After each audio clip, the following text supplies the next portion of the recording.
সম্পূর্ণ ভিডিওটা না দেখে আজে-বাজে কমেন্ট করবেন না। সম্পূর্ণ ভিডিওটা দেখে আপনার মতামত কমেন্ট বক্সে জানাবেন। অ্যাডভান্স গেমিং এর টুর্নামেন্ট নাকি ফেক? অ্যাডভান্স গেমিং এর টুর্নামেন্ট নাকি ভুয়া? অ্যাডভান্স গেমিং শত শত মানুষের টাকা মেরে খাচ্ছে টুর্নামেন্টের নাম করে। এটার আমরা প্রতিবাদ চাই।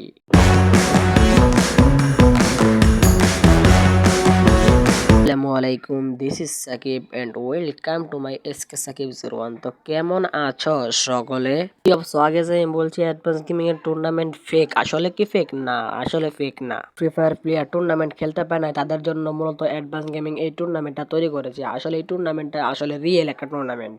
আপনি চাইলেই কিন্তু খুব সহজে এবং নিরাপদের সাথে আমাদের ফেসবুক থেকে পণ্য অর্ডার করতে পারেন। আপনাদের কি কি প্রয়োজন তা আমাদের ভিডিওর কমেন্ট বক্সে পাবেন, আমরা তা ফেসবুক পেজে দিয়ে দিব। পেজের লিংক ভিডিওর পিন কমেন্ট অথবা ডেসক্রিপশন বক্সে পেয়ে যাবেন। এক্ষুনি অর্ডার করুন। টুর্নামেন্টে রয়েছে অনেক ফ্রি ফায়ার প্লেয়ারদের আবেগ এবং ভালোবাসা, তাই এই টুর্নামেন্টটা একদম রিয়েল একটা টুর্নামেন্ট। কি ভাবছো? এক্ষুনি যাও অ্যাডভান্স গেমিং এর টুর্নামেন্টে অংশগ্রহণ করো। অংশগ্রহণ করে জিততে পারলে পাইবা 30,000 টাকা। এক্ষুনি গিয়ে অ্যাডভান্স গেমিং এর টুর্নামেন্টে অংশগ্রহণ করো। তো আজকের ভিডিওর মধ্যে আসসালামু আলাইকুম।